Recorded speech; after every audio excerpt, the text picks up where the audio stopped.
அனைவருக்கும் வணக்கம். நான் உங்கள் விதுர்ஷன். இது உங்கள் விதுர்ஷன் டேகார்ட்ஸ். இன்றைக்கு நாங்க காணொலியில என்ன விஷயத்த பார்க்க போறோம்னு சொன்னா, இன்றைய சமுதாயத்துக்கு மிக மிக பயனுள்ள ஒரு விஷயத்தை பற்றி தான் பார்க்க போறோம்.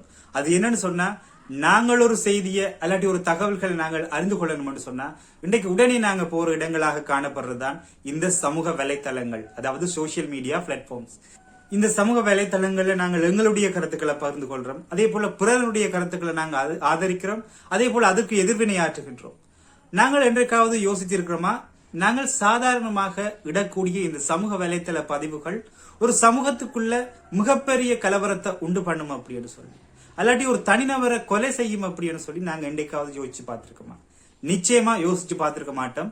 ஆனால் நாங்கள் பதிவிடுகின்ற அல்லாட்டி நாங்கள் ஷேர் பண்ணக்கூடிய ஒரு பதிவு ஒரு சமூகத்துக்குள்ள ஒரு தனி மனிதனுடைய வாழ்க்கையை சீர்குலைக்குது அப்படி என்றது பற்றி தான் இன்றைக்கு பார்க்க போறோம்.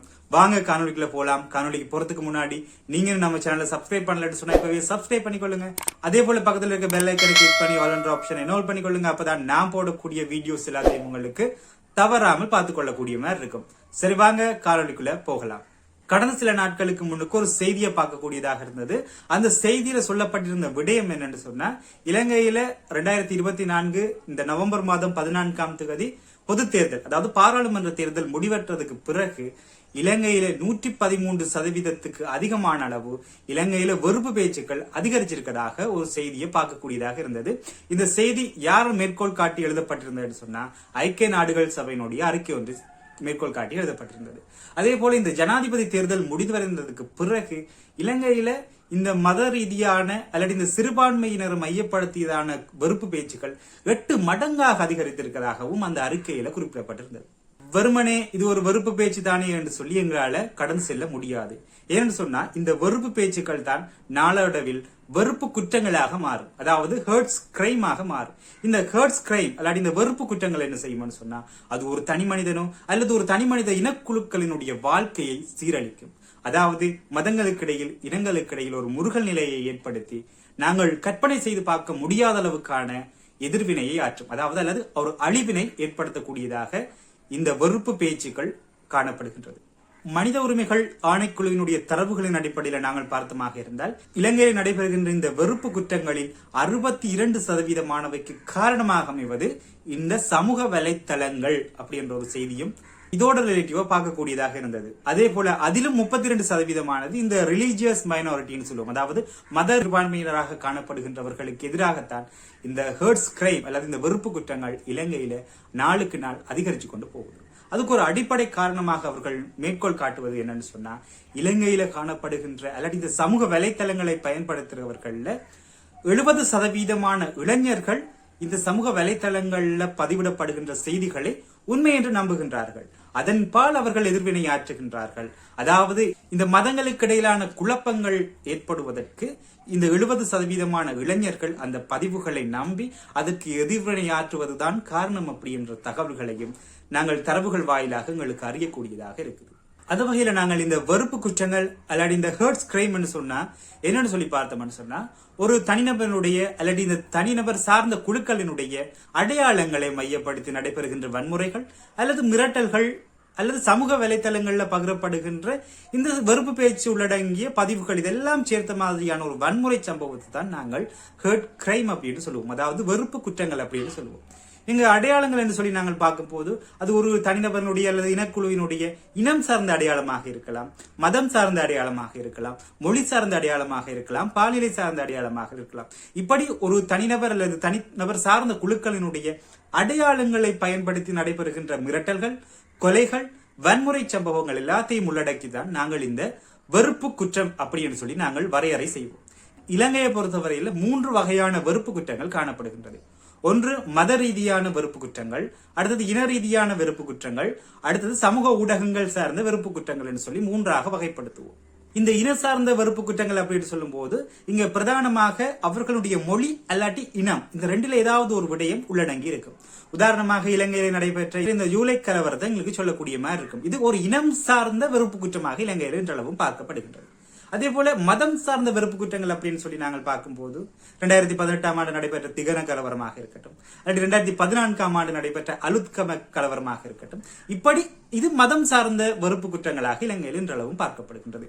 அதே போல இந்த சமூக வலைத்தளங்கள் சார்ந்த வெறுப்பு குற்றங்கள் சொல்லும்போது இன்றைக்கும் எங்களுக்கு சமூக வலைத்தளங்கள்ல பார்க்கக்கூடிய மாதிரி இருக்கும், ஒரு நபர் இன்னொரு நபரை தாக்கி அல்லது இன்னொரு நபரினுடைய மதத்தை மொழியை தாக்கி பதிவுகள் எடுக்கக்கூடியதாக இருக்கு. இப்படி நாங்கள் 3 வகையாக இதை நாங்கள் வகைப்படுத்தி பார்க்கக்கூடியதாக இருக்கு.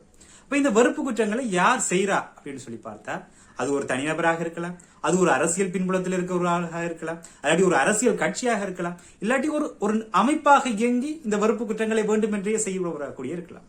இதுல 2 தரப்பினர் பாதிக்கப்பட்ட தரப்பினராக இருப்பார்கள். ஒன்று நேரடியாக அதுல பாதிக்கப்படுற அந்த இனக்குழு அல்லாட்டி மதம் சார்ந்த குழுவினர், இன்னொன்று அந்த வன்முறையை செய்கிறவர்கள். உண்மையிலே இந்த வன்முறையை செய்கிறவர்களும் இங்கு பாதிக்கப்படுறவர்கள் தான். ஏன்னு சொன்னா, இது நாங்க இந்த ஹர்ட்ஸ் கிரைம் சொல்லுவோம், இதை செய்யறாள் சொல்லுவோம். அவருக்கு இடையில ஒரு இன்ஃபுளுசர் இருப்பார். அந்த இன்ஃபுளுசர் வேலை என்னன்னு சொன்னா, இந்த கிரைம் செய்யறவருக்கு அவரை சைக்காலஜிக்கலா அவரை கொலைக்காக இல்லாட்டி இந்த குற்றச்செயலை செய்யறதுக்கு அவர் தூண்டுவார். அப்ப இவர் என்ன செய்வார், இப்படி எங்களோட மதத்தை பற்றி இவங்க காய்ச்சிட்டாங்க, இவங்களை நாங்கள் என்ன செய்யணும், இவங்களை தாக்கணும், அப்படி இப்படின்னு சொல்லி மத ரீதியான அல்லது இன ரீதியான ஏதோ ஒரு குற்றச்செயலை செய்யறதுக்கு இந்த இன்ஃபுளுசர் இவரை தூண்டுவார். இவர் தூண்டினோட இவர் என்ன செய்வார், இவங்களை போய் தாக்குவார். இப்படித்தான் இது ஒரு சர்க்கிள் மாதிரி தான் போகும். இதை ஒரு நிறுவனம் இல்லாட்டி ஒரு தனிநபர் இதை கண்ட்ரோல் பண்ணும். அதுல பாதிக்கப்பட்ட ஒரு 2 தரப்பினர் இருப்பாங்க. ஒரு ஆள் அந்த குற்றச்செயலை செய்தால், இன்னொன்று குற்றச்செயலால பாதிக்கப்பட்டார்னு சொல்லி அவர்களுக்கு இடையில ஒரு இன்ஃபுளுசர் இருப்பார். அவர் அவங்களை வச்சு செய்வார். இதெல்லாம் பார்க்க ஒரு சினிமா படம் பார்க்குற மாதிரி தான் இருக்கும். ஆனா இதுதான் நிதர்சனமாக நடைபெறுகின்ற உண்மை. இப்ப நாங்க எங்களோட முதலாவது நாங்க பார்த்த அந்த செய்திக்கு வரணும். அதாவது பாராளுமன்ற தேர்தல், அதே போல ஜனாதிபதி தேர்தல் முடிந்ததுக்கு பிறகு ஏன் இலங்கையில இந்த வெறுப்பு பேச்சுகளினுடைய எண்ணிக்கை அதிகரிக்கணும் என்று சொல்லி. எங்களுக்கு தெரியும், இன்றைக்கு NPP அப்படின்னு சொல்லப்படுகின்ற இந்த தேசிய மக்கள் சக்தியினுடைய அரசாங்கம் அமைய பெற்றிருக்குது. அதுக்கும் 3/2 பெரும்பான்மையோடு இந்த அரசாங்கம் அமைய பெற்றிருக்குது. அதே போல பழைய ஊழல்வாதிகளில் பெரும்பான்மையானார்கள் எல்லோரும் வீடுகளுக்கு அனுப்பப்பட்டிருக்கிறார்கள். அதாவது மக்கள் அவர்களை வீடுகளுக்கு அனுப்பி வைத்திருக்கிறார்கள். இப்படியான ஒரு சூழ்நிலையில் இந்த வெறுப்பு பேச்சு அதிகரிக்குது என்று சொன்னால், அதற்கு காரணமாக நாங்கள் பார்க்க வேண்டியது என்னன்னு சொன்னால், இந்த சமூகங்களுக்கு இடையில் வெறுப்பு பேச்சை யாரோ ஒருவர் வேண்டும் என்று சொல்லி அதிகரிக்கிறார்கள். அதனூடாக அவர்கள் இந்த நாட்டிலே செய்ய விளைவது வெறுப்பு பேச்சை அதிகரித்து வெறுப்பு குற்றங்களை அதிகரிக்க செய்வதுதான். அப்படி வெறுப்பு குற்றங்கள் இலங்கையிலே அதிகரிக்கின்ற போது மதங்களுக்கு இடையில் அல்லாட்டி இனங்களுக்கு இடையிலான கலவரங்கள் நடைபெறுவதற்கான வாய்ப்புகள் இருக்கும். இந்த வாய்ப்புகளை தமக்கு சாதகமாக பயன்படுத்தி தங்களுடைய சுயலாப அரசியலை செய்து கொள்ள சிலர் விளைகின்றார்களா அப்படி என்ற கேள்வியும் இப்போது எங்களுக்கு எழ வேண்டிய ஒரு தேவை இருக்குது. இப்ப நாங்க சமூக வலைத்தளங்களை பார்த்தோம்னு சொன்னா, அதிக அளவுல பேசப்படுகின்ற விடயங்கள் குறிப்பா இந்த மதம் சார்ந்த வெறுப்பு பேச்சுகளாகத்தான் இருக்குது. அதாவது மதங்களுக்கு இடையிலான முரண்பாடுகளை தோற்றுவிட்டு அதன் மூலம் தங்களுடைய அரசியல் சுயலாபத்தை அடைந்து கொள்ள சிலர் எண்ணுகின்றார்களா அப்படி என்ற ஒரு கேள்வி எங்கள் மத்தியில் எழ வேண்டும். எனவே நாங்கள் தனிப்பட்ட ரீதியில ஒரு செய்தியை பகிர்றதுக்கு முன்னுக்கு அந்த செய்தியினுடைய தன்மை குறித்து நாங்கள் ஆராய வேண்டும். இந்த செய்தியை நாங்கள் பதிவிடுவதால் அல்லது இதை பகிர்வதனால் சமூகங்களுக்கு இடையில் அல்லது தனிநபர்களுக்கு இடையில் ஏதேனும் எதிர்மறையான விளைவுகளை அது ஏற்படுத்துமா அப்படின்றத யோசிச்சு அதுக்கு பிறகு எந்த ஒரு பதிவையோ அல்லது இன்னும் ஒருவருடைய பதிவையோ நாங்கள் பகிர வேண்டும். எனவே இந்த காணொலியில நான் சொல்ல வர விஷயம் என்னன்னு சொன்னா, சமூக வலைத்தளங்கள் வெறுமனே சமூக வலைத்தளங்களாக மட்டும் இன்றைக்கு தொழிற்படல. அது ஒரு மனிதனுடைய நடத்தையை தீர்மானிக்கின்ற அல்லது ஒரு மனிதனுடைய நடத்தையை ஆராய்கின்ற ஒரு தளமாக இன்றைக்கு சமூக வலைத்தளங்கள் திகழ்கின்றது.